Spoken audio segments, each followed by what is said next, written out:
नमस्कार, मी रेखा. सर्वांचं खूप मनापासून स्वागत. आज आपण बाजरीचं पीठ आणि मेथीपासून एक छान असा हेल्दी नाश्त्याचा प्रकार पाहणार आहोत. तर त्यासाठी मी इथे 1.5 कप बाजरीचं पीठ आणि अर्धा कप गव्हाचं पीठ घेतलेलं आहे. इथे 2 चमचे मी भरून तीळ घेतलेले आहेत. 1 चमचा धण्याची पूड, अर्धा चमचा लाल तिखट, पाव चमचा हळद, हिरवी मिरची, लसूण आणि आलं याचा हा असा जाडसर असा ठेचा करून घेतलेला आहे खलबत्त्यामध्ये. तुम्हाला हवं असल्यास तुम्ही मिक्सरमध्ये सुद्धा करू शकता. त्यानंतर चवीनुसार मीठ घालायचं आहे आणि इथे ही 1 वाटी मी मेथी घेतलेली आहे, धुवून बारीक चिरून घेतलेले आहे आणि अर्धा कप आपल्याला दही घ्यायचं आहे. आता हे सर्व व्यवस्थित एकजीव करून घ्यायचं आहे. आपल्याला छान पीठ मळून घ्यायचं आहे. बाजरीच्या पिठामध्ये चिकटपणा खूप कमी असतो, त्यासाठी मी इथे अर्धा कप गव्हाचं पीठ घेतलेलं आहे, जेणेकरून आपल्याला याचं छान लाटता येईल पराठा किंवा भाकरी, किंवा तुम्ही हाताने थापून देखील हे करू शकता. तर आता मी इथे 1 कप पाणी घेतलं होतं, त्यापैकी एवढं पाणी शिल्लक राहिलेलं आहे. अगदी थोडं पाणी लागतं हे पीठ मळायला. तर आता पीठ रेस्ट करायला ठेवायची अजिबात गरज नाही आहे. हाताला थोडंसं तूप लावून घेतलं आहे, म्हणजे पीठ हाताला चिकटू नये. अशा पद्धतीने आपण सर्व गोळे एकसाथ आधीच करून घेणार आहोत. तर साधारण 7 गोळे झालेले आहेत पिठाचे. आता मध्यम आकाराचा एक गोळा घेऊन त्याला कोरडं पीठ लावून घ्यायचं आहे आणि त्यावर थोडेसे तीळ घालायचे आहे, म्हणजे ते छान दिसतात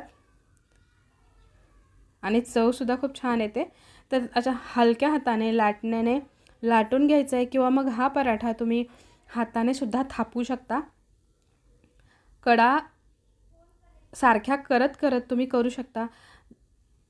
आणि आता हा भाजून घ्यायचा आहे.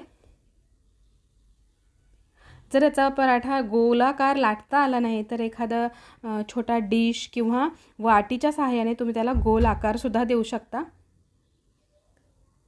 आता तयार झालेला पराठा, तवा तापलेला आहे आपला आणि छान दोन्ही साईडने तूप लावून आपल्याला छान खमंग असा तो भाजून घ्यायचा आहे. तर सकाळच्या नाश्त्यासाठी आपला हा छान बाजरीच्या पिठाचा आणि मेथीचा खमंग असा पराठा तयार झालेला आहे. अशाच पद्धतीने आपण आणखी एक करून पाहूया. तुम्ही लाटणं न वापरता सुद्धा अशा पद्धतीने हाताने थापून करू शकता. एका हाताने थापून घ्यायचं आणि दुसऱ्या हाताने गोल असा आकार देत देत आपण याला हाताने सुद्धा मोठं करू शकतो. कारण बाजरीच्या पिठामध्ये पाणी धरून ठेवायची क्षमता खूप कमी असते, त्यामुळे ते लगेच पाणी सोडतं. म्हणून हे पीठ रेस्ट न करताच पराठे लाटायचे. जर जास्त वेळ ठेवलं तर हे पीठ पाणी सोडेल आणि आपल्याला ह्याचा पराठा लाटता येणार नाही, किंवा हाताने सुद्धा थापायला त्रास होऊ शकतो. तर अशा पद्धतीने आपले हे सर्व पराठे तयार झालेले आहेत. तर मग हे तुम्हाला ही रेसिपी कशी वाटली, तुम्ही नक्की करून पहा. तुम्हाला ही रेसिपी आवडली असेल तर लाईक करा, शेअर करा. चॅनलला अजून सबस्क्राईब केलेलं नसेल तर सबस्क्राईब करा. चॅनलला सबस्क्राईब करून बेल आयकन हिट करा, म्हणजे येणाऱ्या प्रत्येक व्हिडिओचं नोटिफिकेशन तुम्हाला मिळेल.